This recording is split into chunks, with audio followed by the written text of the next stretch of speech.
In a quiet town lived two inseparable friends, Daniel and Tom.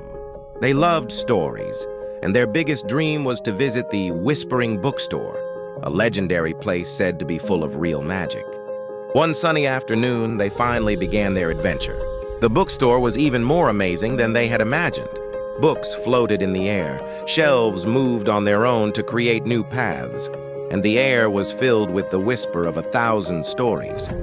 Daniel was drawn to a corner where adventure books displayed living maps of distant lands. At the same time, Tom discovered a section where fantasy books projected brilliant images of dragons and castles. Lost in their own wonders, they didn't realize they had drifted apart in the vast, ever-changing maze of shelves. Suddenly, with a loud noise, the shelves shifted. When Daniel looked up, Tom was gone. A knot of worry tightened in his chest. "Tom!" he called, but his voice was lost in the magical hum of the library. Meanwhile, Tom also realized he was alone. He tried to retrace his steps, but the shelves had moved, creating a new maze. He began to get scared, lost in an endless sea of books. Just as Daniel was about to despair, a glowing feather gently landed in front of him and whispered, "Friendship shows the way." He followed the feather.